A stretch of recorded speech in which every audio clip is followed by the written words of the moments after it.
Welcome to Wealth Coffee Chats, folks, for your daily live updates. Get the most out of today's episode by participating in the chat. Make sure you ask some questions, be part of the conversation, have a bit of fun, grab a coffee or a tea, take some notes, and get ready to start your day, folks. Quick few housekeeping rules, though.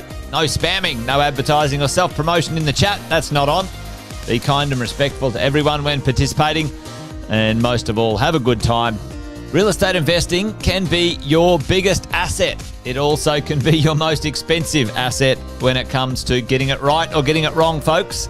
It can be time-consuming, stressful, and that's why here at Positive, we have what's called a 6-star team, a full-service team that provides integrated wealth and property investing solutions and services simply designed to help you progress towards your goal of passive income through your property portfolio, folks. Make sure you check out our other podcasts on the Positive Mentor Network. Not only is there Wealth Coffee Chats, there's the Urban Property Investor. Drops every Wednesday with straight talking investing strategies and lessons with Sam Saggers. Property Investor Tales.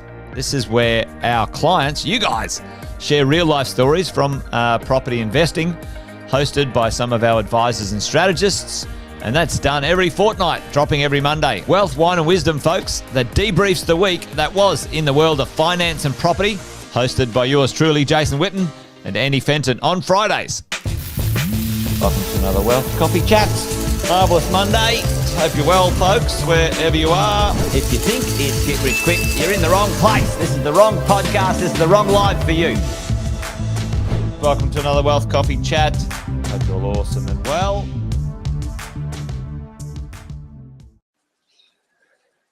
Hello. Good morning, everybody.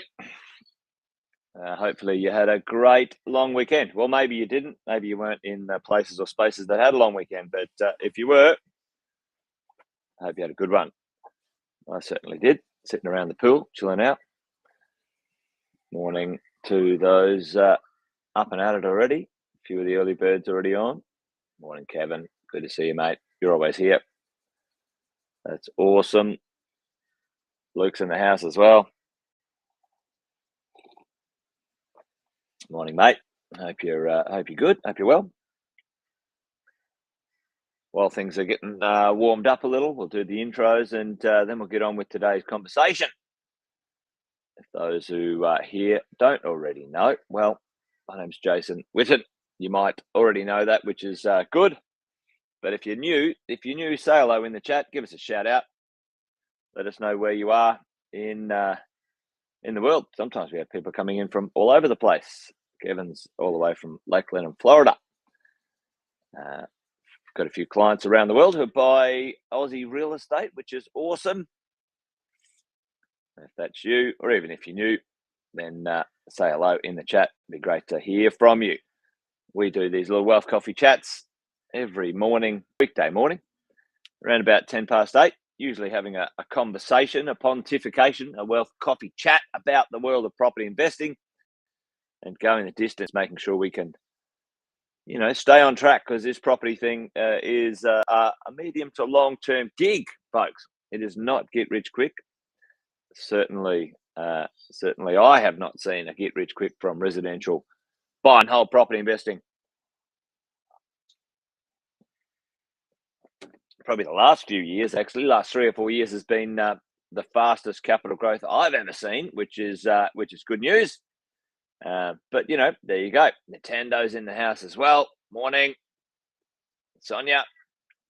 Hey, great to see you. Great to have you on the live this morning. Thanks for joining us. Hey, today I thought we might talk a little bit about the predictions, the growth. Who would be up for 20% capital growth in the future, folks? Well, pick me. I'd be up for that. I don't know about you, but sounds like a plan. Sounds like something worth having a look at. And, there's some conversations around the growth that might be coming for us all. And, if you're not already, you'd like a good idea to be in place. Hey, morning, James. Good to see you. But some of the latest data and information popping out is quite interesting to have a look at. New apartment prices declined by 23% by 2026. Now, you and me know that the old world of apartment prices have been getting some extra momentum at this moment in time in the marketplace, predominantly because, prediction for Melbourne. We'll get on to Melbourne at another Wealth Coffee chat for sure, Charbel. But my call is Melbourne's got a little bit of softness in it for the next year or so, and then going to make up plenty of ground as at the moment Melbourne is one of the cheapest places in Australia to buy a house. And you might not think that.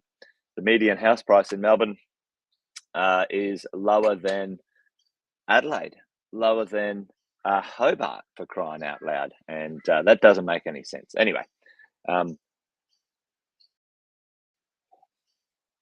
there's some things that we all need to be aware of what's going on, right? So unit prices to grow at a pretty significant rate. So too will house prices, that's for sure. But what's pushing along this growth?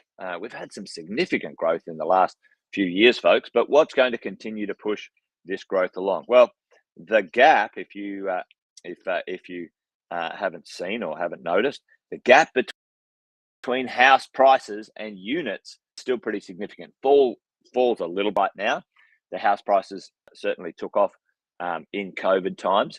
The apartment prices did not grow as fast because the supply chain in that space was still pretty good, where the house price and supply chain was a bit lower. But the idea that we as property investors might want to get a little piece of this action in the future. What types of properties can we buy and how can we buy them? How can we be positioned to gather wealth in this way into the future? Well, there's a few little techniques and strategies that we'll talk about in a minute. Also, rents to grow as well. The challenge for us all, folks, what's the challenge right now in the market? Chuck it in the chat if you want to play along. But the challenge for us is unlocking our ability to borrow, right? Unlocking our ability to borrow. And the types of properties that we might want to purchase and have a look at, the growth profile of those properties is a little different. Now, in the world of apartment buying, has the three types of apartments that are kind of common. You got your one better, right? You got your one better, you got your two better, and you got your three better. Now, for those who understand the mechanisms of supply, in the world of, absolutely, Nintendo servicing, the ability to borrow and service lending. Now, I'm going to talk about a little strategy here in a minute, so stick around about how we can potentially navigate that servicing issue and land with a style of property that we might like. Now, you can see here a bit of CBRE research. The prediction is growth, more growth in the 3-bed section compared to the 2-bed section. And 2-bed's not too bad. The 1-bedders, right? Just check out the pricing of the 1-bedders, right? This is where some madness comes in. Anyway, affordability servicing is going to hold a bit of that pricing back, right? So, talk to me. Chuck it in the chat. Why do you think that 3-bedroom apartments are going to grow? They're going to grow faster in the next 3 to 5 years, even 5 to 10 years, folks. 5 to 10 years. 3-bed apartments are going to grow faster and stronger in the next 3 to 5 years. Put it in the chat for me if you think you know what that might be. The 2-beddies will do all right as well. It won't be a big deal. Not going to be the end of the world for the 2-beddies or the 1-bedroom. Like, let's face it. At the end of the day, each of the property types will have some growth. Absolutely. Houses are out of reach for a lot of people. But arguably, Nintendo, right, when we have a look at this, right, so the unit house gap is between sort of 40 and 45% on average. So the houses are sort of 40% more expensive. But if you were, let's say you're a $2.5 million buyer,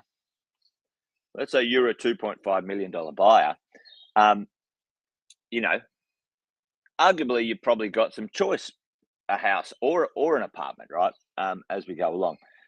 But the thing with apartments, certainly the 3-bed land of apartment world, those locations are pretty sweet. If we look at this photo at the front here, I mean, who wouldn't like to live, like that when it comes to apartment? Who is living like this? Who wants to?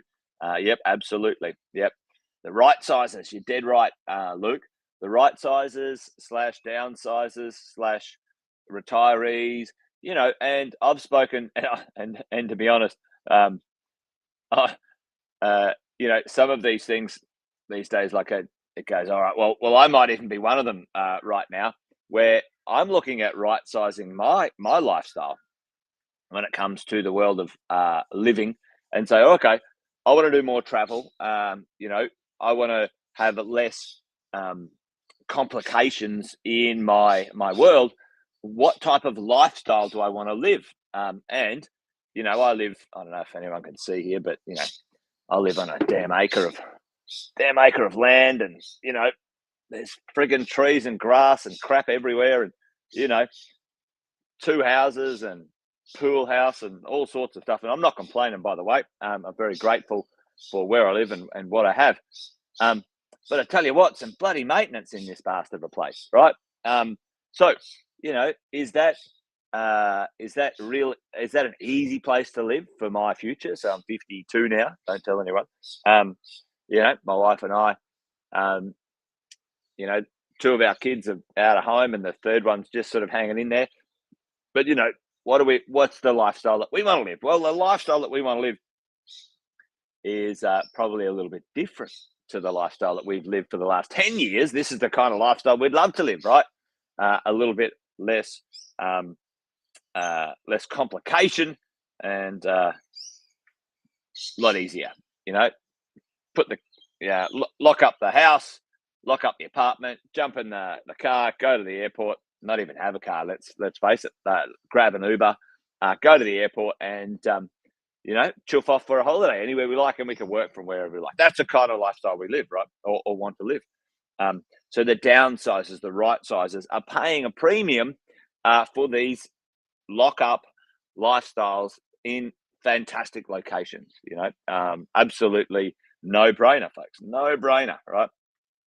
Some of the challenges we have as investors right now to get hold of, these types of opportunities and other opportunities as well, is we've got some borrowing issues, like Nintendo was saying there before, some servicing issues, right? The ability for us to unlock our borrowing is a bit of a challenge. And, those who can unlock the borrowing are down here, the $200,000 to $500,000 income mark. All right. So those on higher incomes are unlocking these opportunities. And, why is that? Because, if you have a look here, this last, since sort of, late 22, the ability for us to borrow, the total servicing rate has gone up pretty significantly, like 40 or 50% in comparison to where our total borrowing calculation was 7. Now it's almost 12, right? 12%, 7 to 12, right?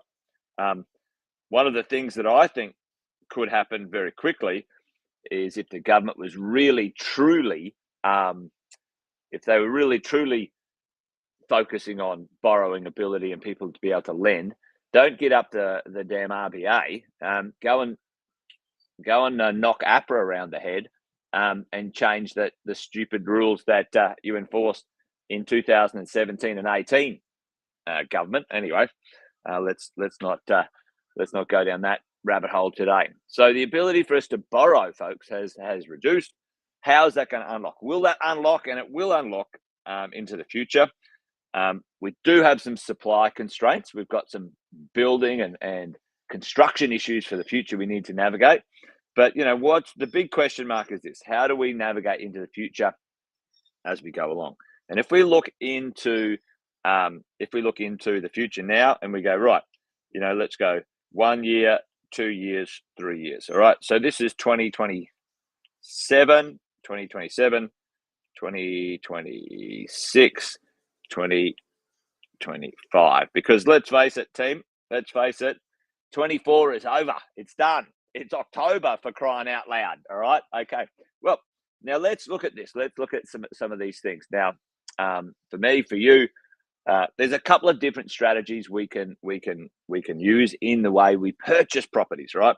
So, number one, how can you create value when you purchase a property? You can buy property at a discount. You can buy something with some value already baked in, right? You can buy a property you can add value to. You can build. We love the idea of buying land and building a house.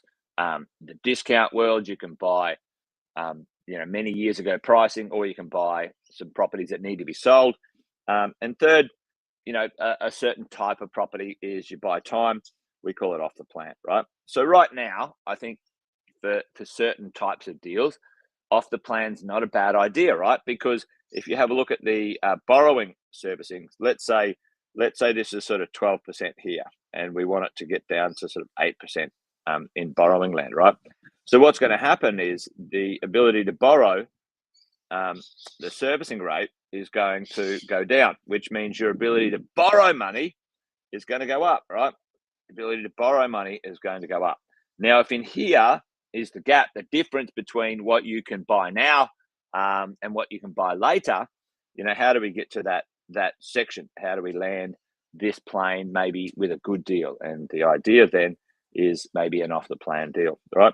You put your deposit down now, and let's say you have 24 months where you only have to put your 10% deposit down. You don't have to finance between here. So maybe at this moment in time, it's a no-no, but over here, when you land, it's going to be, yes, you can do it, right? So some of the strategies, some of the techniques, some of the ideas when it comes to taking advantage of, some of this value here, especially with off the apartments, might be using the off the plan strategy as we go along to create some wealth and some bits and pieces. But whether you do off the plan strategy, whether you own some apartments now or houses, it's good to see that the marketplace is forecasting, predicting, looking at. We're going to get some growth into the next couple of years. Now, I don't think that the supply chain is going to be unlocked anytime soon, folks. When it comes to oversupply, there's still plenty of people entering the country, and the government needs to continue to recruit and bring people in. So rents are going to grow as well, but probably not as fast. But there you go. Anyway, that's it from me today, folks. Good to have you here on the show, and join us again tomorrow for another Wealth Coffee Chat. The team will be on, I think, on Wednesdays. We've got the property management team doing a Wealth Coffee Chat. So hopefully you can join us again tomorrow. All right, that's it from me, folks. Good to see you. Thanks for joining us. Take care. Bye for now.